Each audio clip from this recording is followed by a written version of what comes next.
Chers auditeurs, bonjour et bienvenue pour cette nouvelle émission de Parole à notre évêque sur RCF Limousin. Je suis en présence de notre évêque Pierre-Antoine Bozo qui est présent avec nous pour faire un retour sur l'actualité. Bonjour Monseigneur. Bonjour Marie-Flore. Alors Monseigneur, dans cette première émission de l'année, je voudrais revenir sur le pèlerinage que vous avez effectué avec 31 prêtres de notre diocèse. Vous avez eu la joie d'aller à Rome et d'aller franchir les portes saintes et vous recueillir auprès de la tombe des apôtres. Alors que retenez-vous de ce pèlerinage ?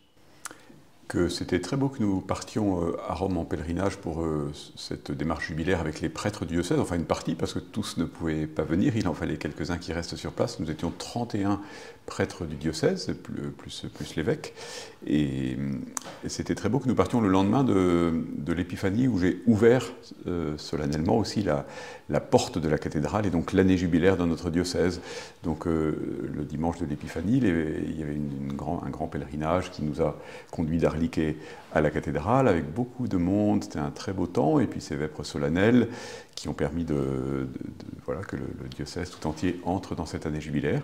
Et dès le lendemain, les prêtres partaient comme pour peut-être être capables d'entraîner les chrétiens de leur paroisse dans cette démarche jubilaire à Rome.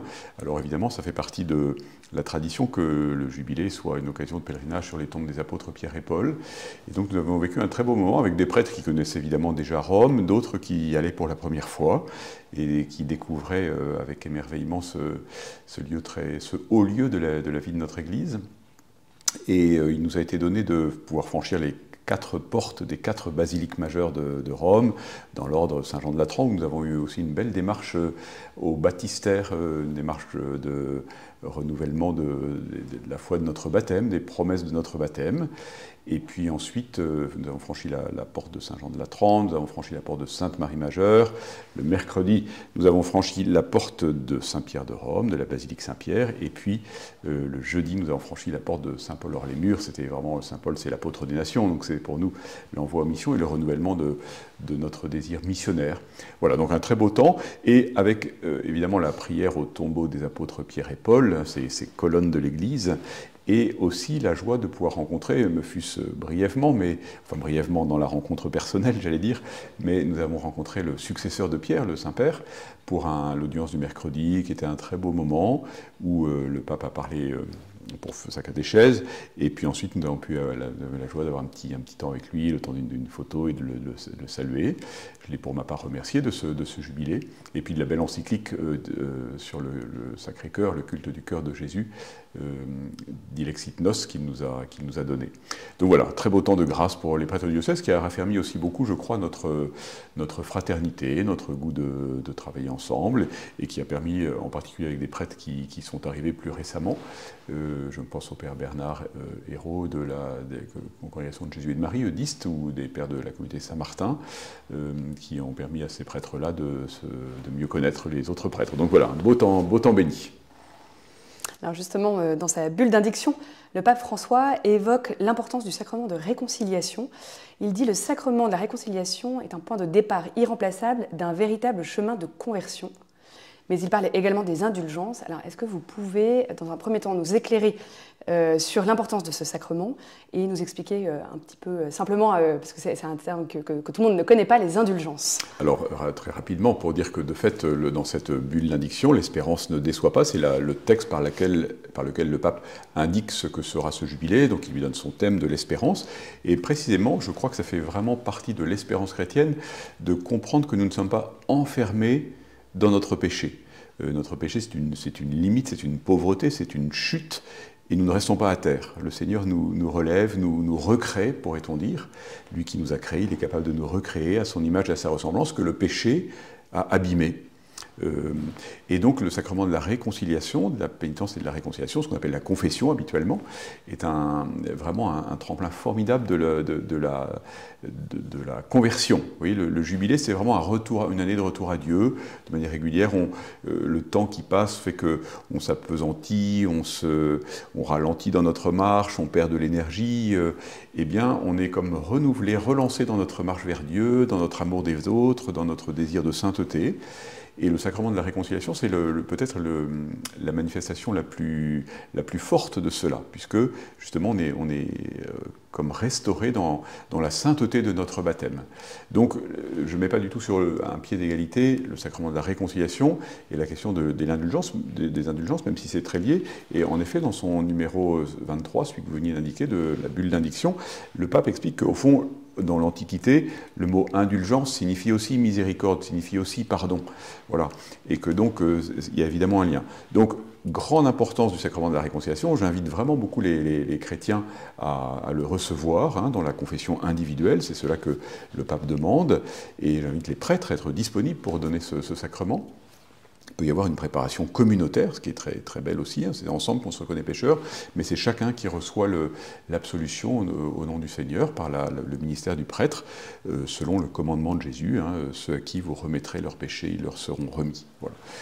Et alors ensuite, l'indulgence, de fait, c'est un peu technique, et puis c'est un mot qui a aussi été un peu abîmé parce qu'il y a eu un dévoiement, si l'on veut, de ce principe des indulgences.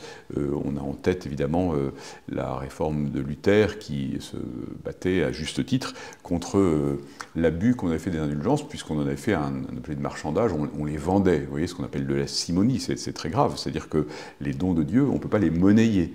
Et donc quand on s'est mis à vendre des indulgences, quand ça s'est passé pour construire des basiliques, disons, pour faire un peu rapidement, eh bien on a dévoyé cela. Mais il reste que le principe est beau. Alors pour l'expliquer le plus simplement possible à nos auditeurs, le sacrement de la réconciliation, il nous réconcilie dans la communion avec Dieu que le péché a cassé. Vous voyez, le péché casse la communion avec Dieu, surtout dans ce qu'on appelle le péché mortel, qui justement est comme un choix délibéré de couper la relation avec Dieu, et on est rétabli dans cette relation avec Dieu, et donc c'est ça le plus important. Il reste que quand nous péchons, même si Dieu pardonne, le péché a des conséquences dans notre propre vie et vis-à-vis du monde au milieu duquel nous vivons. Si je prends un exemple un peu caricatural, si je commets un meurtre, j'aurais beau demander pardon à Dieu et être pardonné, la personne que j'ai tuée sera toujours morte. Et donc il y a une conséquence du péché.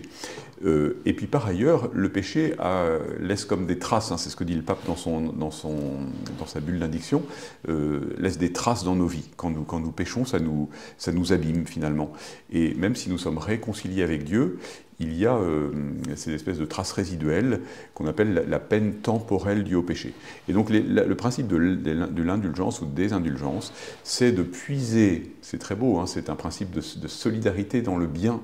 Nous puisons dans le trésor des mérites du Christ et des saints, c'est comme ça que le pape et le catéchisme de l'Église catholique le présentent, pour être libérés de cette peine temporelle due au péché. Voilà. Donc, l'important, c'est le sacrement de la réconciliation.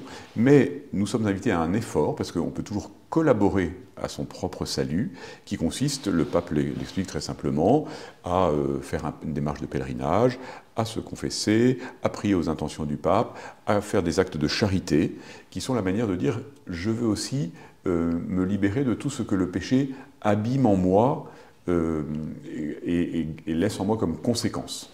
À l'occasion de cette nouvelle année, le président Emmanuel Macron a adressé ses vœux aux représentants des cultes en insistant sur le dialogue et le rôle des religions dans la société, particulièrement en cette année qui marque les 120 ans de la loi de séparation entre l'Église et l'État. Comment recevez-vous ces vœux, notamment dans la perspective des relations entre l'Église et l'État aujourd'hui? Alors, je pense que c'est très important, c'est d'entretenir ces relations. Il y a, en fait, dans notre pays, on le sait bien, cette séparation des Églises et de l'État. Donc, l'État ne reconnaît ni ne subventionne aucun culte. C'est le premier article de la loi de 1905. Et cependant, ça ne veut pas dire qu'il y a une espèce de séparation absolue entre les Églises et l'État. Il y a nécessairement un dialogue. C'est une laïcité de dialogue à laquelle nous sommes invités, et les vœux du président Macron aux représentants des cultes, eh bien c'est l'expression de ce dialogue, et la reconnaissance aussi de la part de l'État que les cultes, alors oui, les religions en général, ont un rôle social il y a un rôle social de l'Église à travers la dimension de soutien mutuel, à travers toutes les œuvres caritatives, à travers aussi une espèce d'invitation à la vérité, au bien, à la justice que, au nom de l'Évangile, nous annonçons et à quoi nous invitons. Et donc l'État reconnaît cela et c'est important. Donc ce dialogue est très important à entretenir. On peut avoir une compréhension parfois un petit peu faussée de la laïcité comme une espèce de méfiance mutuelle entre les institutions de la République et les églises. Et de fait, la loi de séparation s'est élaborée un petit peu dans cette tension forte et dans une bataille compliquée avec un rejet, une espèce de rejet des religions comme des marques d'un passé révolu, à une époque où, vous voyez, à le début du XXe siècle, on pensait que la raison humaine serait capable de venir à bout de tout ce que nous ne comprenions pas encore et d'être la réponse absolue aux interrogations les plus profondes de l'homme. On s'aperçoit que ce n'est pas le cas et que donc les religions, elles sont porteuses de sens. Voilà.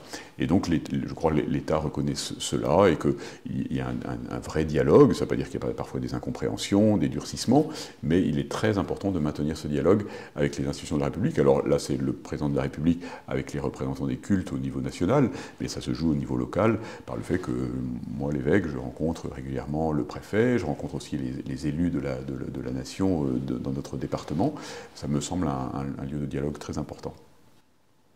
Dans le cadre de la semaine de prière pour l'unité des chrétiens, une veillée au Temple est prévue ce mardi 21 janvier. Alors, elle vise à montrer l'importance du dialogue entre les confessions. Selon vous, quels sont aujourd'hui les principaux défis auxquels nous sommes confrontés pour renforcer ce dialogue et avancer vers une unité plus visible entre nos églises? Alors je crois que ce travail n'est jamais terminé, que ce travail de l'unité, oui, les enfants, les fils de l'Église, ils déchirent sans arrêt cette tunique du Christ. Vous voyez, c'est un beau symbole, la tunique du Christ, que les soldats n'ont pas voulu découper pour se la partager, ils ont voulu la garder unie. Et l'Église nous invite sans cesse à refaire ce chemin vers l'unité. Donc c'est jamais achevé, ça n'est jamais achevé. Et peut-être que plus que jamais, il y a besoin de donner ce signe que chez les chrétiens, ce qui les rassemble, c'est-à-dire la foi au Christ mort et ressuscité pour notre salut, ça c'est vrai pour les orthodoxes, pour les catholiques et pour les églises issues de la Réforme, ce qui les rassemble est plus important que ce qui les sépare. Et nous devons être capables d'en donner le témoignage commun autant qu'il est possible. Donc moi j'invite beaucoup à ce dialogue qui passe d'abord par un dialogue fraternel, une amitié entretenue, tout ce que nous pouvons faire ensemble. Nous pouvons prier ensemble, nous pouvons servir les pauvres ensemble.